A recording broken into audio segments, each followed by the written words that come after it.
पाकिस्तान को बर्बाद करने वाली ताकतें अवाम और रियासत को नुकसान पहुंचाने के लिए अपने नापाक इरादों और मज़मूम हरकतों से हरगिज़ बाज नहीं आ रहे। ये डटाई से, बेशर्मी से, फस्तायत से, इखलाकी गिरावट की और शैतानी चक्कर की हर हद पार करने पर तुले हुए हैं। लेकिन एक खुश आइंद बात यह है कि अवाम ने भी ये मुसम्मम इरादा कर लिया है कि वो यजीदियों के आगे सरेंडर नहीं करेंगे और इनके मज़मूम मकासद को खाक में मिला देंगे, शिकस्त फाश दे देंगे। अस्सलाम वालेकुम मेरे पाकिस्तानियों, आप देख रहे हैं law and state with advocate Atiq Rehman Siddiqui. Chief justice Qazi Faez Isa का सुप्रीम कोर्ट 4 रिटायर्ड जजेस को एडहॉक जजेस अपॉइंट करने का जो फैसला किया है, आज मेरा मौजू वीलॉग का यही होगा। लेकिन इससे पहले मेरी हम्बल रिक्वेस्ट है कि आप मेरे वीलॉग को चैनल को सब्सक्राइब कीजिए, लाइक कीजिए और बेल आइकन को ज़रूर प्रेस कीजिए ताकि रेगुलर नोटिफिकेशन मेरे वीलॉग के आपको मिलते रहें और जो फायरवॉल इस हुकूमत ने लगाया है उसको हम शिकस्त दे सकें। मेरी बार के एक मुअज़्ज़ज़ दोस्त दिलावर खान एडवोकेट इस इशू पर एक राय रखते हैं जो काबिल गौर है, मगर इनकी राय मैकेनिकल मैनर में है, जबकि उसूल इंसाफ अदल तक पहुंचने के लिए बहुत और भी उसूल कार फरमा है।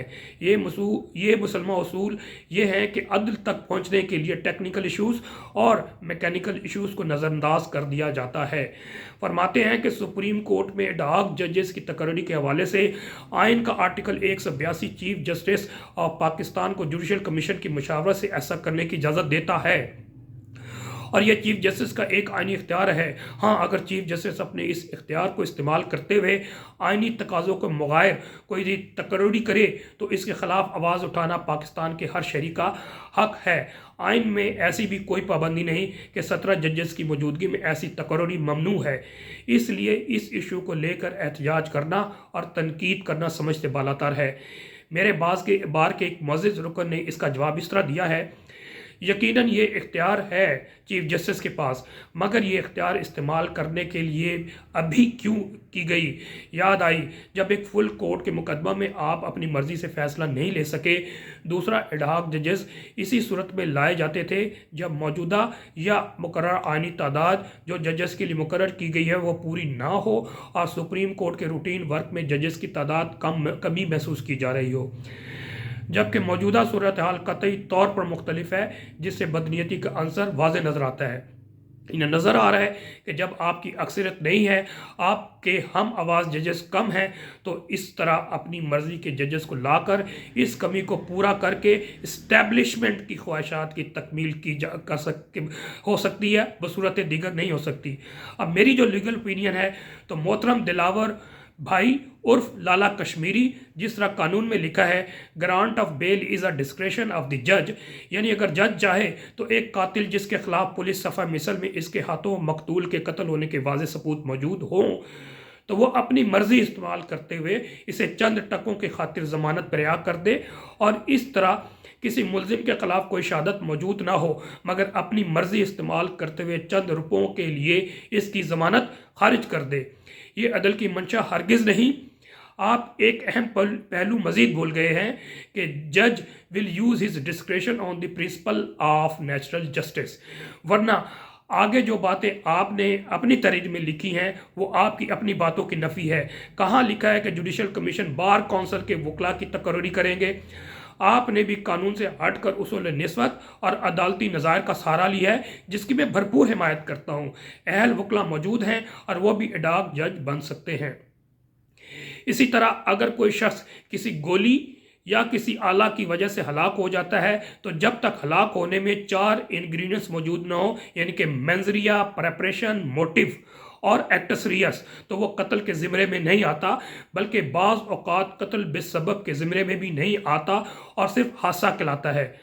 अपने दलाइल में हम अक्सर एक जुमला इस्तेमाल करते हैं, the complainant has mala fides to achieve his ulterior motive, اور اگر ہم ایسا ثابت کرنے میں کامیاب ہو جائیں تو کیس ہمارے حق میں ہو جاتا ہے، جیسے کہ مخصوص نشستوں میں سپریم کورٹ کے فل بینچ نے باوجود سخت دباؤ، دھمکی اور لالچ، عوام کے خلاف بری نیت رکھنے اور مذموم مقاصد رکھنے والوں کے خلاف اور اصول انصاف کے دیگر اصولوں کو مد نظر رکھتے ہوئے عوامی اور احسن فیصلہ دیا ہے جو انہیں article 187 of the constitution empower کرتا ہے۔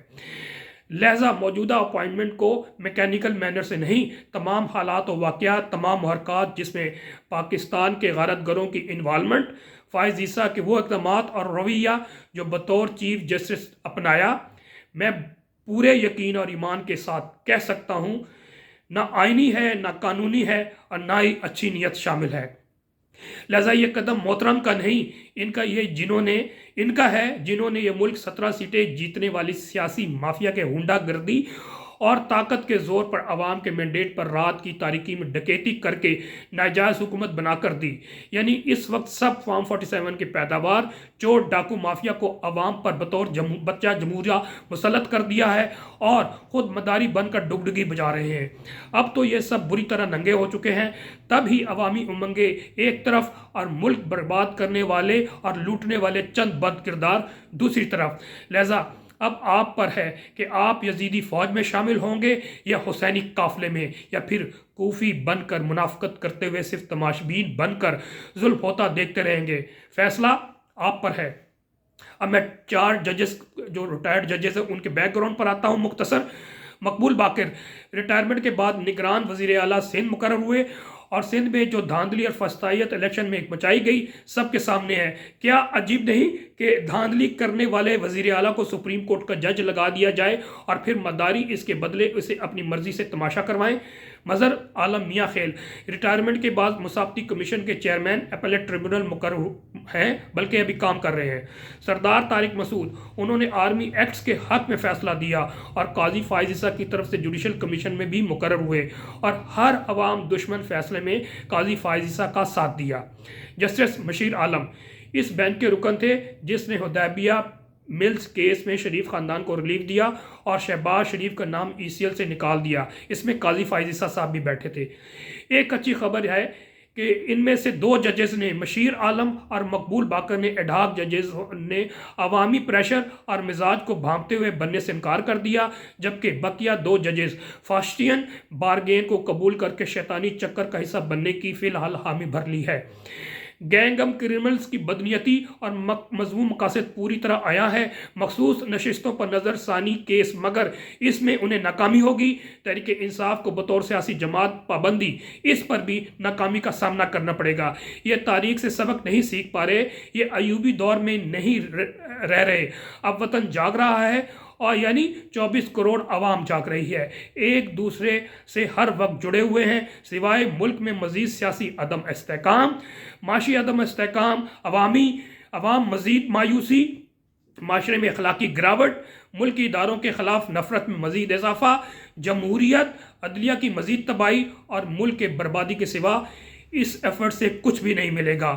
زندہ رہنا ہے تو حالات سے ڈرنا کیسا، جنگ لازم ہو تو لشکر نہیں دیکھے جاتے۔ والسلام۔ نیکسٹ ولاگ تک کے لیے اجازت دیجیے۔ والسلام۔